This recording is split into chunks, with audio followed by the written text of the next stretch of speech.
I was rinsing glasses in the sink when the phone rang. The screen lit up with the familiar words, "Mom calling."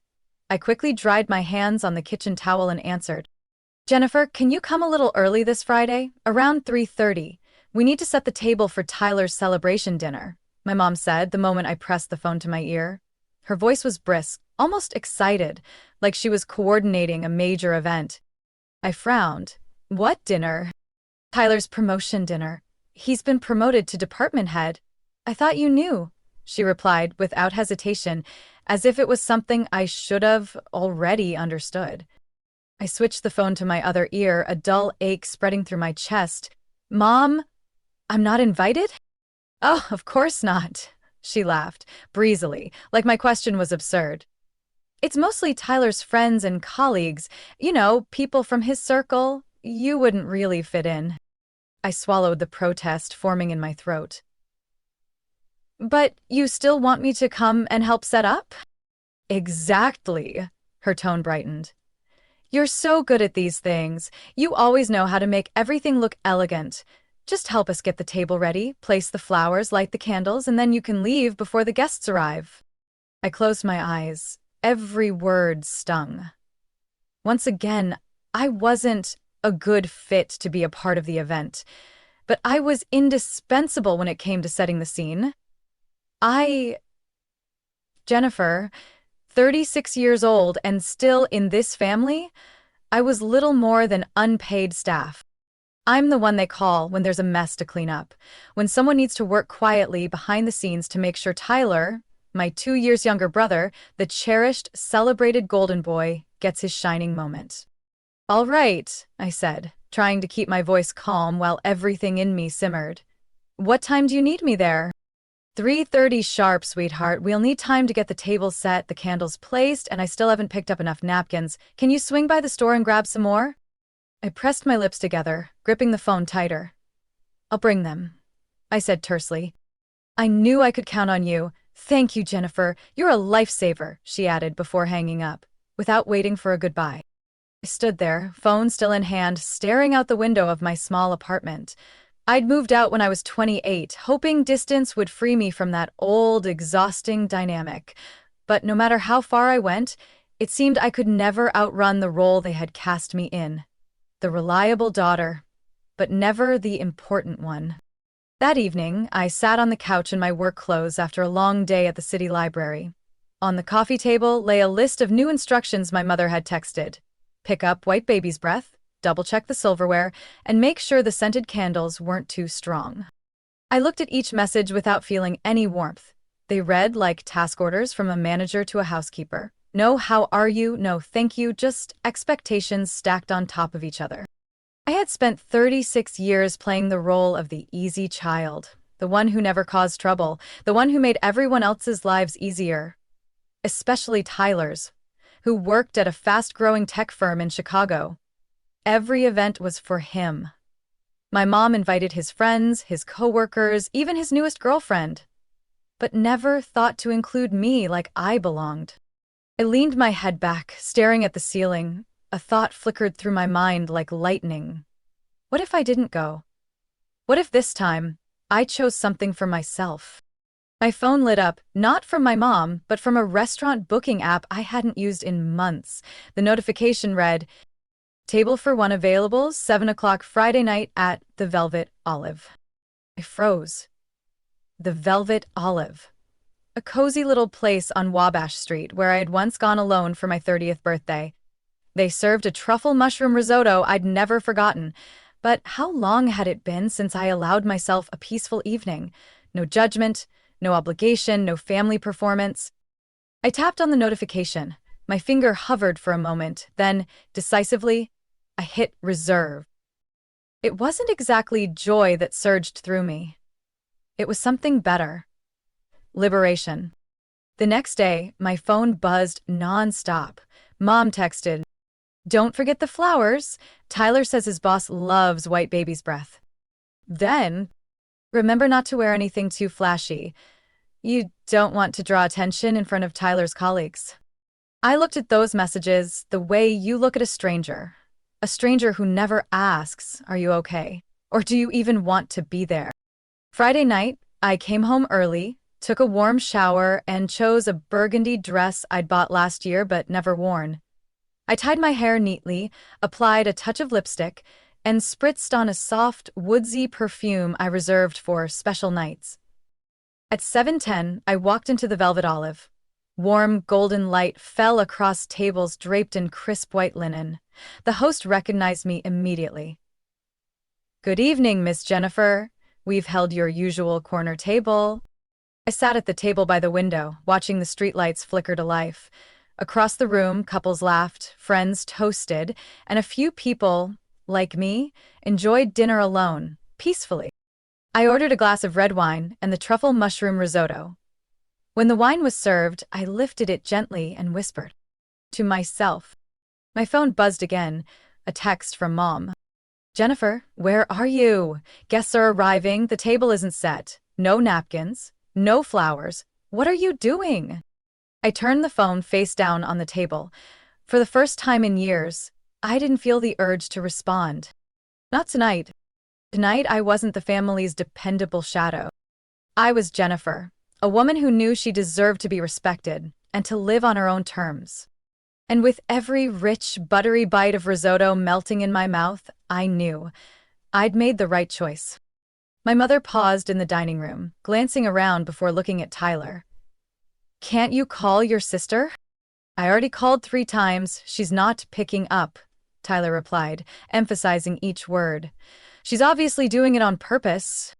"This can't be," my dad muttered, though doubt had started to show in his eyes. The doorbell rang. The first guests had arrived earlier than expected.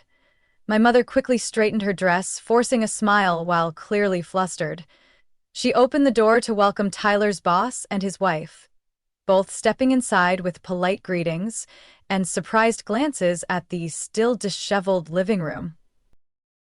"Looks like we're a bit early," the boss's wife remarked, her eyes landing on a flower vase still empty. "Oh no, not at all," my mother said, trying to sound composed. "We're just finishing up a few last details." But as the minutes passed, more guests trickled in, and the reality became undeniable.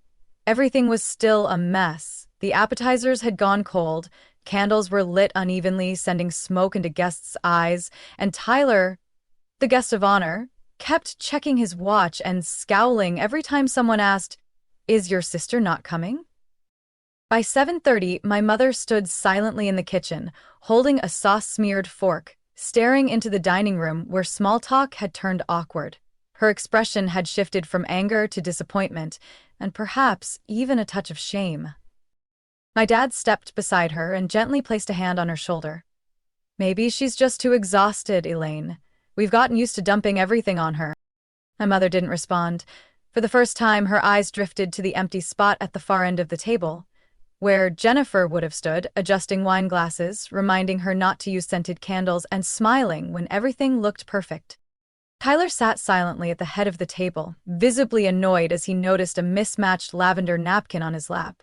Jennifer would never have chosen lavender for a formal dinner like this. Somewhere else, just a few blocks away, I was sitting comfortably under soft candlelight at the Velvet Olive, savoring my entree. As glasses clinked at the table next to mine, I raised my own glass, took a sip, and smiled. They'll figure it out. Or they won't. But tonight, I was no longer the one expected to rescue everything. By 7:40, I was settled at my usual table by the large window overlooking Jefferson Street. The warm, golden glow bathed the cream-colored linen tablecloth, reflecting gently off the glass of red wine I had just tasted. The scene around me was peaceful, almost the complete opposite of whatever chaos was unfolding back at my mother's house. I could imagine it clearly. Tyler fuming, Mom pacing like she was seconds from panic, and Dad quietly struggling in the corner to open a bottle of wine I usually uncorked in seconds. I didn't feel happy about it, but I didn't feel guilty either. This wasn't rebellion. This wasn't revenge. This was, for the first time in years, choosing myself over playing the supporting role. The waiter returned and placed a steaming plate of truffle risotto in front of me, along with a slice of crispy bread. He smiled politely.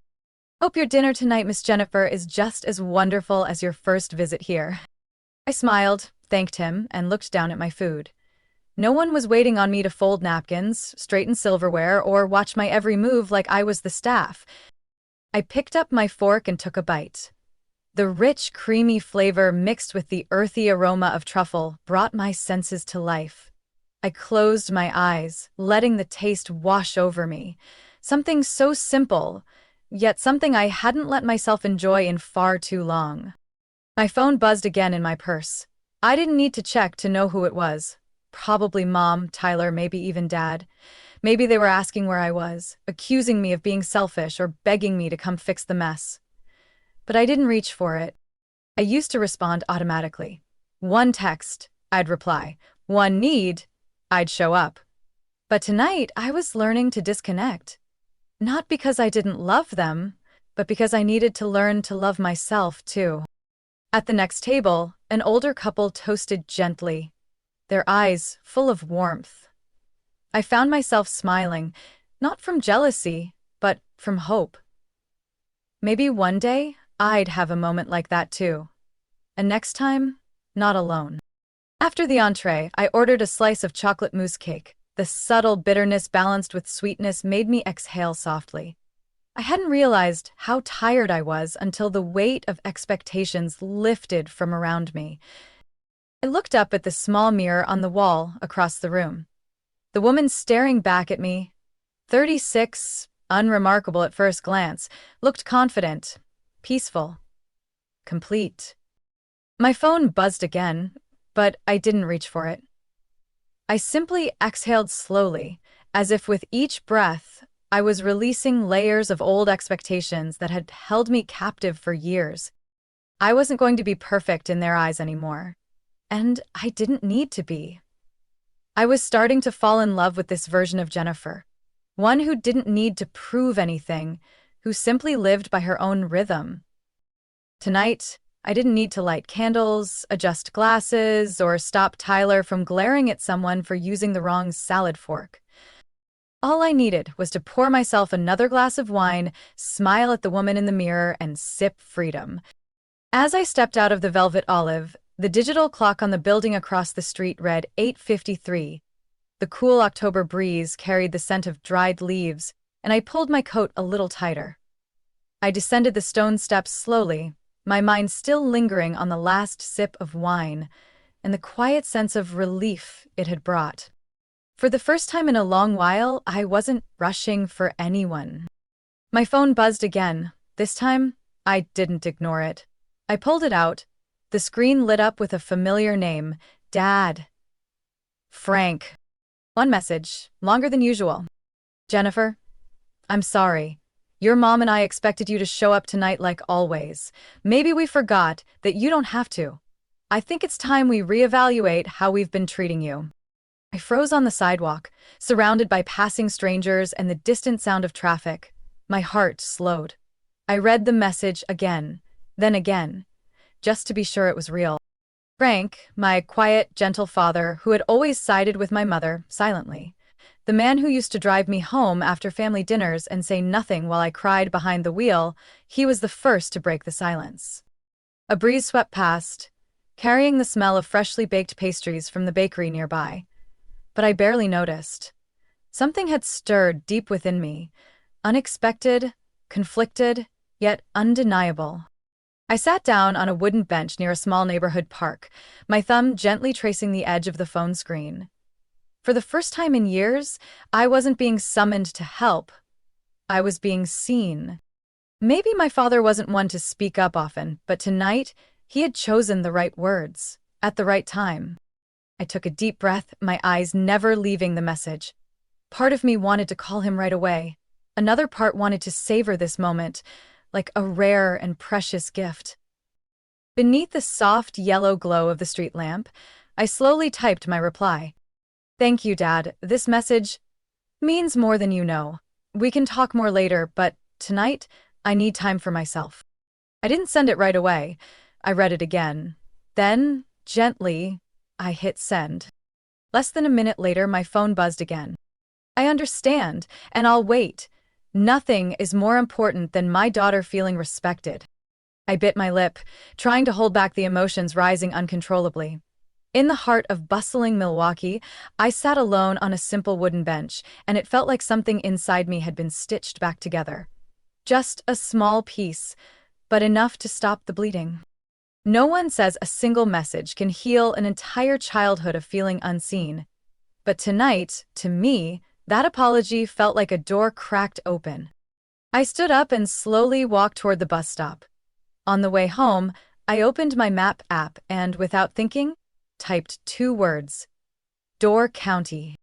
About a 3-hour drive from Milwaukee, Door County is where peaceful beaches meet rows of fiery red maple trees in the fall. I'd always wanted to go, but I never dared, always afraid Mom might need me, Tyler has a dinner, or Dad needs a last-minute favor. Tonight, I was booking the trip. No announcement, no permission. I wasn't running away from my family. I was finally heading toward myself, clearly, for the first time. And I knew this was only the beginning. I arranged to meet my mother at a small cafe near Lakefront Park, a spot she often visited on farmers market weekends. The mid-December air was sharp, but sunlight still streamed gently through the window, casting warm patterns across the small wooden table where I had been waiting. She arrived on time, as always. Gray wool coat, hair pinned neatly back, a brown leather handbag draped over her arm. She looked exactly as I'd always known her, composed, controlled, with a quiet chill. "Jennifer," she said, as she pulled out the chair across from me, eyes scanning my expression. I nodded slightly. "Thanks for coming." She didn't respond right away. She ordered a latte, then looked back at me. "Your father said, you're feeling hurt." She said it like she was trying to decode a foreign language. I kept my tone even. "Not just hurt, Mom. I feel like I've been treated as a tool, nothing more." She raised her eyebrows, just slightly. "That's a bit harsh, don't you think?" "Then let me be clear." I leaned back in my seat, eyes fixed on hers. "How many times have I been invited just to prepare things, clean up, stay out of family photos, and leave before guests arrive? I've lost count. Can you remember the last time I was treated like an actual part of the family?" She gripped the latte cup that had just been placed in front of her. "We didn't mean to. It's just, you've always been good at that stuff. I trusted you were capable." "Being good at something doesn't mean I should carry the weight of it all," I said, my voice a little deeper. "Being capable doesn't mean being used." She fell silent. Her lips tightened, her eyes still looked ready to argue, but her hand trembled just slightly. "That night," I continued, "I sat alone in my favorite restaurant, eating a meal I loved, doing nothing for anyone. And for the first time in years, I felt free." My mother stared into her latte, stirring slowly, not looking up. "I'm not angry at the family forever, but if you don't understand this now, then next time, I won't come back. Not out of resentment, but because I'm choosing to live a life where I'm not expected to sacrifice by default." The space between us grew thick and quiet. Outside the window, a few late autumn leaves drifted gently to the ground. Finally, my mother spoke, her voice softer. "When you didn't show up, I panicked. Everything fell apart. Tyler was furious, guests arrived early, the table wasn't set. But what shook me most was that you didn't send a single word. I'd grown used to you always being there, so used to it I forgot. You're human too, with feelings. And limits." I said nothing. That simple sentence, so small, was the first time she had acknowledged it. She continued, her voice stripped of coldness. "I'm sorry. Truly. Not because the party failed, but because I made you feel like your presence only had value when it served others." I felt a small weight lift from my chest, as if years of storms had finally let in a sliver of light. "I'm not asking to be spoiled," I said. "I just want to be seen as part of the family, not a shadow behind Tyler." She nodded slowly. "And from now on, you'll be an important part, not an invisible one." We sat for a while longer without speaking. But this time, the silence wasn't heavy. She placed her hand on the table, and I gently rested mine on top. A gesture of beginning, not obligation. That conversation didn't erase years of silence and hurt, but it was the first step toward healing. And I knew, even if slowly, she was trying to understand. 2 weeks after that cafe meeting, I got a message from my mother. "We're having an early family dinner this Sunday at 5 p.m. Want to bring a dessert? Or don't worry, you're a guest." I almost had to read the message twice. No come early to set the table, no bring napkins, just a genuine invitation with a choice. For the first time in years, I felt no pressure. I felt considered. And that alone made me smile for the rest of my lunch break. I picked up a box of fruit tarts from the artisan bakery near work. The kind my mom used to mention but rarely bought because they're too expensive for just dessert. I didn't say anything beforehand. I simply brought it and placed it next to the main dishes she had prepared. No judgment, no questions like, "What is this?" She just looked and nodded. "Looks beautiful." That evening, the kitchen was calm. No nagging, no assigning tasks. My dad ladled the soup, my mom plated the vegetables, and I stood there chatting with them like any ordinary member of the family, not the person running the whole show. Tyler arrived late. Same polished look. Fancy coat, phone in hand, eyes grazing past me like I was a floor lamp. He sat down and asked, "Who made the creamy chicken tonight? It's really good." "I did," my dad replied, half joking. "Jennifer's off duty tonight." Tyler raised an eyebrow, clearly confused. He didn't say anything more. Not to me. Not at all. The surprising part? I didn't feel sad. Before, I might have waited for, "You're here?" or even a slight nod of approval. But now? I didn't need it.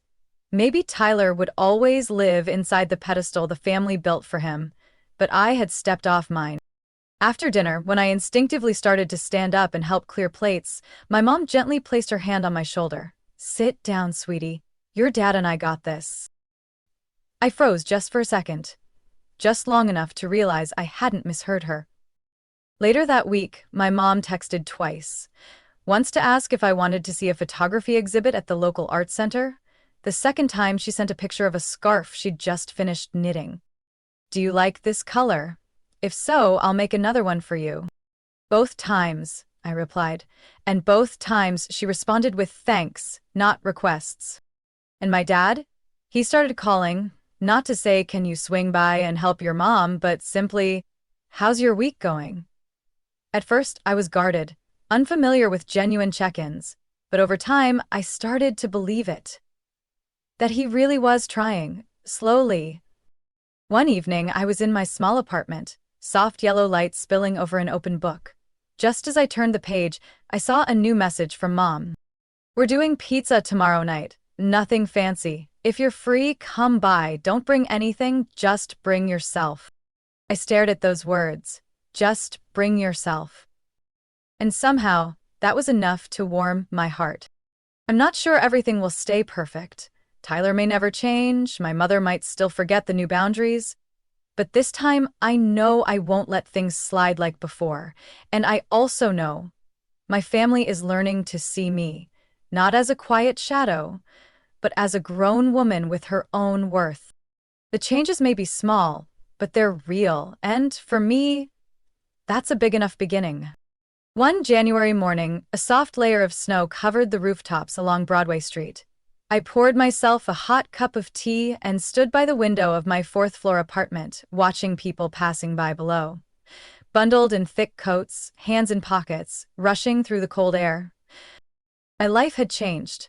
Not dramatically, not with fanfare, but I could feel it with every quiet shift. My calendar was no longer packed with family events I never really wanted to attend. Gone were the Fridays filled with texts like, "Jennifer, can you come early?" Or, "Don't forget to bring the decorations." Instead, I had quiet evenings to finish the novel I bought last fall. Sunday mornings at my favorite cafe, journaling, and time just to sit still and breathe. Last week, I signed up for a photography class at the local community art center, something I'd always wanted to do but kept putting off because it was never the right time.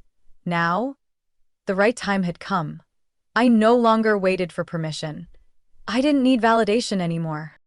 That evening, while reorganizing a drawer, I found a small box I had tucked away years ago. Inside were old postcards from Europe, Italy, France, Greece. On each one, in my early 20s handwriting, were the words, "One day." I held the postcard from Santorini, that dreamy island of white and blue I once admired in travel books. And for the first time, I didn't sigh when I looked at it. Instead, I opened my laptop, went to a travel site, and started searching for flights. Not next year, not when I get a break. This March, I would go to Greece alone, with no companion, and no other reason than this. I deserved it. When I called to tell my parents, my dad paused for a few seconds and then laughed. "You should go. We'll be waiting for your pictures every day." My mom was surprised, but she didn't object. She only asked, "Will you be okay going by yourself?" I answered gently but firmly. I've never felt more okay. A few days later, Amanda, my best friend, came over with a bag of Mexican food and a stack of travel magazines. "So, are girls finally going to take Europe by storm?" She laughed, plopping onto my couch with excitement. I smiled, opened one of the magazines, and pointed to a photo of a woman standing on a balcony overlooking the Aegean Sea. For the first time, I won't be the one behind the camera, fixing lighting and angles for someone else. This time, I'll be the subject. Amanda raised her glass of fruit juice. "Cheers to Jennifer, the woman who knows her worth." I clinked glasses with her, heart full, not because others finally understood me, but because I finally understood myself. That night, before bed, I wrote in my journal. I used to think love meant being present, being helpful, making sacrifices. But real love began the moment I learned to put myself first, not out of selfishness, but because I deserve to be a priority too. I'm Jennifer, and I'm no longer afraid to live as who I really am. Snow kept falling outside, but in my heart it was spring. I needed no permission. No more roles to play. On a February morning, while getting ready to leave for the final class of my photography course, my phone buzzed. A message from Mom. "We're planning a small family dinner this Saturday at Maple Grove Restaurant. Just close relatives. If you're free, we'd love to have you, not to help, just to enjoy dinner and conversation." I read the message again and again, my heart beating a little slower. No mention of help, no requests to bring anything, no reminders to arrive early and set the table. Just an invitation, simple and complete. I didn't reply right away. I wanted to be sure I was ready. Not to go out of duty, but because I chose to. And to show up as a family member, not as a shadow. Saturday night, snow drifted lightly as I drove to Maple Grove, a cozy country-style restaurant with a private room for small gatherings. I wore a navy blue dress and wrapped the gray scarf Mom had knitted for me last Christmas. A staff member led me to the back room. The door opened, and there they were, my whole family, waiting. Mom stood up the moment she saw me, a rare smile spreading across her face. Dad waved me over to the empty chair beside him, in the middle of the table, not at the end like usual.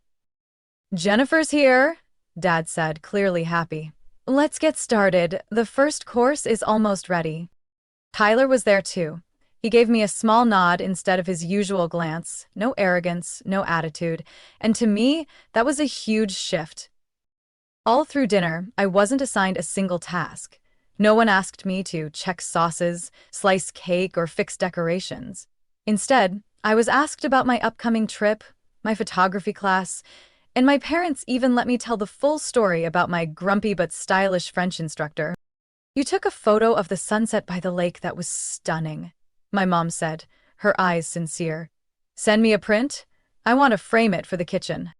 I nearly choked up. For the first time, no one cared how much I did. They cared who I was and how I felt. When dessert arrived, wild berry cheesecake, Mom placed a plate in front of me and said, "This is your favorite, right, Jennifer?" I nodded, not daring to say anything else for fear my voice would shake. Dinner ended peacefully. No awkward tension, no chaos, just a regular evening. But for me, it was the first time I felt truly recognized as part of the family. As I was getting ready to leave, Mom walked me to the car. Before I opened the door, she said softly, "Thank you for coming, and thank you for giving me a chance to make things right." I turned to look at her. The face that used to make me feel invisible now showed something unexpectedly genuine. I answered gently, "I don't expect everything to be perfect. I just want it to be real." She nodded, and I knew she understood. Driving home, I rolled the window down, letting the cold night air brush my cheek. I thought about everything that had happened, and everything ahead. No more burdens. No more supporting roles. No more silence swallowing my self-worth. I am Jennifer, 36 years old, independent, strong, and whole. And for the first time in my life, I no longer needed to chase anyone's approval. I had found it within myself. Jennifer's story is a powerful reminder that sometimes, to be truly seen, we must dare to step out of the roles others have written for us. When Jennifer learned to put herself first, she didn't just reclaim her freedom, she forced her family to change the way they treated her. In real life, we all have the power to be a little like Jennifer if we can be brave enough to say no to invisible expectations and start living a life that reflects our true worth. What do you think about Jennifer's choice? Have you ever been in a similar situation? Share your thoughts below, and don't forget to follow this channel for more heartfelt and honest stories about life and family.